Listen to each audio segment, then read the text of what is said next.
बच्चों आज हम करने वाले हैं डिस्ट्रिक्ट लेवल। जी हाँ, आपने सही सुना, डिस्ट्रिक्ट लेवल क्लास 8 जो लास्ट ईयर डिस्ट्रिक्ट लेवल का क्विज हुई थी, उसमें जो किस प्रकार के क्वेश्चन पूछे गए थे उसको आज मैं लेकर आया हूं आप सभी बच्चों के लिए। आप देख रहे हैं आपका अपना YouTube channel maths with Hari sir, special Hindi medium के बच्चों के लिए। तो मैं आपको एक बात बताना चाहता हूं, आपको ये क्वेश्चन आएंगे, ये मैं नहीं जानता हूं कि ये क्वेश्चन आएंगे, लेकिन हाँ इसी टाइप से डिस्ट्रिक्ट लेवल के क्वेश्चन पूछे जाते हैं, डिस्ट्रिक्ट लेवल में पूछे जाते हैं।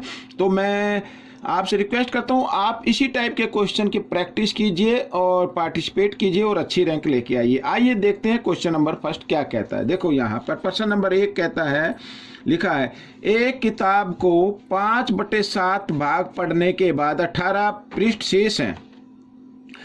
किताब में कुल पृष्ठों की संख्या बतानी है। ठीक है, क्या बताना? कुल पृष्ठों की संख्या बतानी है। मान लो कुल पृष्ठों की संख्या कितनी है? x है। माना कुल पृष्ठ, यहां पर मैं लिख देता हूं, मान ला कुल पृष्ठों की संख्या, ठीक है, x, इस तरीके से नंबर x। अब प्रश्नानुसार आपको करना है ये। ठीक है, क्या कहा है कि कुल पृष्ठ ये है x का उसने पढ़ा 5/7 भाग। ठीक है, यानी कि कितना हो गया? 5x/7 हो गया। और शेष कितने हैं? यानी ये तो भाग पढ़ लिया है, 5x/7 पढ़ लिया है और 18 पेज और बचते हैं। ठीक है, ये पढ़ा हुआ भाग है और ये बचे हुए पृष्ठ हैं। तो यानी इन दोनों को मिला दे तो कुल पृष्ठ हो जाते हैं, लेकिन हमने कुल पृष्ठ कितने लिए हैं? x लिए, तो x को बराबर रख देना है।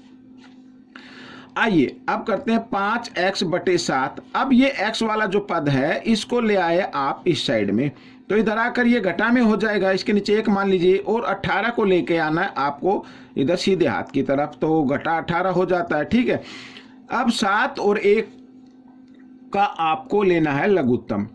तो जब एक तरफ 1 हो हर के रूप में और दूसरी तरफ कोई भी नंबर, तो उनको गुणा कर देना, वही आपका क्या आ जाता है? लघुत्तम आ जाता है। इतना करने के बाद आपको क्या करना है?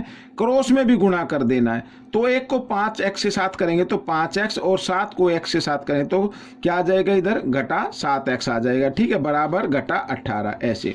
आइए इधर कर लेता हूं, तो 7x में से 5x घटा दीजिए, 2x आ गया, लेकिन बड़े नंबर के सामने घटा का निशान है इसलिए घटा का आ जाएगा और घटा 18। ठीक है, ये 7 इधर भाग में, इधर आकर ये गुना में आ जाएगा। ठीक है, इस तरीके से। तो घटा से घटा का निशान कट गया, 2 से 2 एकम 2, 2 नीम 18, ये आ गया। तो x बराबर 9 सत्ते 63। तो बच्चों ये आपका उत्तर आ गया। ठीक है, इस तरीके से आप ज्यादा से ज्यादा प्रैक्टिस करें और अच्छी रैंक लेके आए। आइए देखो प्रश्न नंबर 2 भी कुछ इसी तरीके का है। प्रश्न नंबर 2 में क्या कहता है? एक विद्यालय में कुल विद्यार्थियों की संख्या का 4/9 भाग लड़कियां हैं। यदि लड़कों की संख्या 205 है तो लड़कियों की संख्या ज्ञात करनी है। अब मान लो, माना कुल विद्यार्थी x हैं, माना कुल विद्यार्थी, तो यहां पर मैं लिख लेता हूं, माना कुल विद्यार्थी कितने? x है। ठीक है, इस x का प्रश्नानुसार करके यहां पर इस x का 4/9 भाग, यानी 4/9 इस तरीके से, तो हो गया 4x/9 हो गया ये। ठीक है, ये हो गया।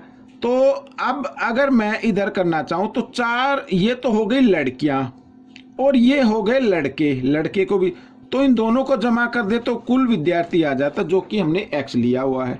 फिर वही करना है, x को लेके आना इस तरफ, तो ये हो जाएगा किस चीज का? घटा का हो जाएगा। तो इधर घटा x लगा देंगे, इधर 1 लगा दीजिए, और 205 है, 205 है, तो 205 को इधर लेके आना बराबर के निशान से, तो हो जाएगा 205, ये हो जाएगा घटा का। ठीक है ना। अब 9 1 का लघुत्तम लेना है आपको, तो 9 आ गया, साथ ही क्रॉस में भी गुणा कर देना है, तो 4x और इधर करेंगे तो घटा 9x आ जाएगा, बराबर 2 घटा 205। ठीक है, आइए इधर कर लेते हैं। तो 9x में से 4x आप घटा दीजिए तो 5x बचेगा, और बड़े नंबर के सामने घटा इसलिए घटा का बचेगा, तो बराबर घटा 205। ठीक है, इस तरीके से। और 9 इधर भाग में, इधर आकर ये गुणा में आ गया। ठीक है ना, इस तरीके से। अब घटा से घटा का निशान कट गया, x का मान निकालना है आपको, तो 205 गुणा 9, और इधर ये 5 गुणा में, इधर आकर ये भाग में आ गया। चाहे तो आप इधर के इधर भी काट सकते हैं ऊपर। तो 5 एकम 5, 5 चौक 20, 5 एकम 5, ये आ गया। अब इसकी गुणा कर दीजिए 41 और 9 की, तो आपका कुल विद्यार्थियों की संख्या आ जाएगी 9 एकम 9 और 9 चौक 36, ठीक है ना, ये आ गया। तो बच्चों ये कुल विद्यार्थी आ गए आपके, ठीक है, ये आ गए आपके कुल विद्यार्थी। अब करते हैं प्रश्न नंबर 3। प्रश्न नंबर 3 क्या कहता है, देखो घटा 3/11 के योज्य प्रतिलोम। अब इसका योज्य प्रतिलोम निकालना, वह गुणन प्रतिलोम और गुणात्मक प्रतिलोम भी निकालना है, का गुणनफल ज्ञात करना है, ठीक है। तो आइए लिख लेते हैं। तो घटा 3/11 का योज्य प्रतिलोम, योज्य प्रतिलोम क्या होगा भाई, देखो योज्य प्रतिलोम जो घटा अगर ज्ञात करना तो जो निशान होता है उसका उल्टा कर देना, घटा का तो जमा का बना देना, ये हो जाएगा, ठीक है। और गुणात्मक में क्या करना है, गुणन में क्या करना है, उसका रेसिप्रोकल कर देना है, ठीक है। सॉरी, घटा 3/11 का गुणात्मक प्रतिलोम या गुणन प्रतिलोम एक ही बात होती है। तो क्या होता है, जो संख्या दी हुई है उस संख्या का रेसिप्रोकल, तो घटा 11/3 इस तरीके से। अब इनका क्या करना, गुणनफल ज्ञात करना, प्रश्नानुसार करके इनका गुणनफल ज्ञात कर लीजिए। तो 3/11 और ये गुणा, तो घटा 11/3 ऐसे, तो 3 से 3 कट गया, 11 एकम 11, 11 एकम 11, तो क्या आ गया, घटा 1 आ गया। तो ये आपका प्रश्न हल हो गया। अब हम करेंगे प्रश्न नंबर 4, ये रहा आपके सामने, ठीक है ना। प्रश्न नंबर 4 करना है। देखो अब क्या कहता है, 2000 रुपये पर 10% वार्षिक दर से 3 वर्ष का साधारण ब्याज ज्ञात करो। क्या ज्ञात करना है, साधारण ब्याज ज्ञात करना है, ठीक है। साधारण ब्याज मैं यहाँ पर लिख लेता हूँ। तो आपको क्या करना है, देखो क्या करना है, हमें दिया हुआ 2000 दिया हुआ, ये तो हो गया मूलधन, साथ ही दर भी दी हुई है, ये दी हुई है 10 और समय दिया हुआ 3। तो हमें साधारण ब्याज ज्ञात करना, तो पीछे की 2 जीरो हटाकर बाकी जो संख्या बचती है उसको गुणा कर दे। तो 20 को 10 के साथ 200 और 200 को 3 के साथ गुणा करेंगे तो आ जाएगा 600, इस तरीके से, ठीक है, ये आ गया। अगर आप तरीके से करना चाहते हैं तो तरीके से भी कर लीजिए, ठीक है, या तो शॉर्ट तरीके से कर लीजिए। जब भी साधारण ब्याज निकालना हो तो पीछे की 2 जीरो, अगर जीरो नहीं है तो पीछे के 2 अंक के बाद दशमलव लगाकर गुणा कर दीजिए जो दिया हुआ, ठीक है, तो साधारण ब्याज आपका निकल जाएगा। अब क्या करना है, अगर तरीके से करना तो साधारण ब्याज, तो मैं यहां पर लिख देता हूं साधारण ब्याज का फॉर्मूला तो आपको मालूम है, P into R into T, ठीक है, यानी प्रिंसिपल गुणा रेट गुणा ये, ठीक है, टाइम। तो हिंदी में अगर है मूलधन गुणा दर गुणा समय, ठीक है, बटे 100, यहां पर हिंदी में भी लिख देते हैं मूलधन गुणा दर गुणा समय, इस तरीके से, और बटे में 100 कर देना है। तो मूलधन कितना है, 2000 है, और दर कितनी है, दर 10% है, समय कितना है 3 है, और बटे में कर देना 100। तो 2 जीरो से 2 जीरो कट गई, फिर आप इसको गुणा करेंगे तो आ जाएगा आपका 600 रुपये, ठीक है। तो इस तरीके से आपका ये प्रश्न हल हो गया। प्रश्न नंबर 5 करते हैं। तो प्रश्न नंबर 5 क्या कहता है, एक टेबल को 1050 रुपये में बेचने पर राकेश को 30% की हानि होती है, टेबल का क्रय मूल्य ज्ञात करो।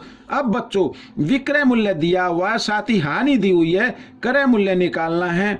तो क्रय मूल्य निकालने का एक फॉर्मूला होता है, वो आप हमेशा याद रखना, विक्रय मूल्य, ठीक है। यहां पर क्या लिखना है, विक्रय मूल्य लिखना है, ये विक्रय मूल्य हो गया, मैं शॉर्ट में लिख रहा हूं, और गुणा 100, और बटे में क्या करना है 100 घटा हानि, ठीक है, ये हानि। अगर लाभ होता तो यहां पर घटा की जगह जमा का निशान लगाना है, बस घटा की जगह क्या लगाना, जमा का निशान, ठीक है, तो आपका आंसर आ जाएगा। लेकिन इसमें तो हानि हुई है ना, तो विक्रय मूल्य कितना 1050 और गुणा 100 कर दिया हमने, और यहां पर नीचे 100 घटा हानि। अगर 100 में से हानि कितनी है 30 की, 100 में से अगर हम 30 को घटा दे तो कितना आएगा 70 आ जाएगा। तो 0 से 0 कट गई, 7 से काटते 7 एकम 7, यहां पर 3 बच गया, 5 7 पंजे 35, तो 15 को 100 से करेंगे तो 1500 आ जाएगा बच्चों। तो ये मेज का टेबल का क्रय मूल्य आ गया, ठीक है, तो ये आपका आंसर निकल गया। आइए राउंड 1 का, ये जो मैं लेकर आया हूं ये राउंड 1 का है, ठीक है ना। राउंड 1 में जो क्वेश्चन पूछे जाते हैं, अब ये आखिरी प्रश्न है। देखो क्या कहता है, रूपचंद किसी परीक्षा में 150 अंक प्राप्त करता है जो कि पूर्णांक का 60% है, पूर्णांक ज्ञात करो, ठीक है, यानी मैक्सिमम नंबर क्या थे, ज़्यादा से ज़्यादा नंबर कितने के था, कितने नंबर का वो पेपर था, ये हमें ज्ञात करना है। तो आपको क्या करना है, मैं एक शॉर्ट ट्रिक बताता हूँ। देखो, जो नंबर लिए हैं 150, यानी पूर्णांक ज्ञात करना है ना आपको, मैक्सिमम नंबर ज्ञात करने ना, पूर्णांक अंक। तो पूर्णांक अंक ज्ञात करने के जो नंबर लिए वो, और 60% का मतलब क्या होता है, 60/100। तो इस संख्या का उल्टा कर देना यहाँ पर, तो 100/60 कर देना है आपको इस तरीके से। तो 0 से 0 कट गई, 3 से काट लेते, 3 पंजे 15 और यहाँ पर 3 दूनी 6। अब 2 से इसको काटे, 2 पंजे 10 और यहाँ पर 5 पंजे 25, यानी 250 आ गया। तो पूर्णांक अंक कितने, 250। या तो आप ऐसे करें, अगर नहीं मालूम है तो आप एक तरीके से करें, ठीक है, माना कुल अंक, यहाँ पर माना पूर्णांक अंक, या पूर्णांक लिख लीजिए या कुल अंक लिख लीजिए, ठीक है ना, x है। अब प्रश्नानुसार अगर इसको करेंगे तो x का कितना लिया, 60%, तो 60/100 ये हो गया, और बराबर कितना आता है, 150 आता है। इस तरीके से कीजिए। अब बच्चों x का मान निकालना है ना आपको, तो देखो, अब यहाँ पर ये जो 100 है ये भाग में इधर आकर गुणा में हो जाएगा, और 60 किस चीज में, x से 7 गुणा में, तो इधर आकर ये भाग में हो जाएगा। तो अब देखो 0 से 0 फिर काट देंगे, फिर हम लेंगे 3 का पाड़ा, तो 3 के पाड़े में 2 पे आएगा और ये आ जाएगा 5 पे, फिर 2 का पाड़ा लें, 2 एकम 2, 2 पंजे 10, यहाँ पर इस तरीके से। तो 50 को 5 से गुणा करेंगे तो आ जाता है 250। तो बच्चों इस तरीके से भी आप कर सकते हैं, या इस छोटे तरीके से भी आप निकाल सकते हैं। तो बच्चों जो मेंटल मैथ की क्विज थी डिस्ट्रिक्ट लेवल में राउंड 1 का, ये जो एक पेपर था जिसमें 6% पूछे गए थे, वो कंप्लीट हो गया है। आपको ये पार्ट कैसा लगा मुझे जरूर बताएं, और इसमें से सीखकर दूसरे बच्चों को जरूर सिखाना। मिलेंगे अगले भाग में, तब तक के लिए धन्यवाद।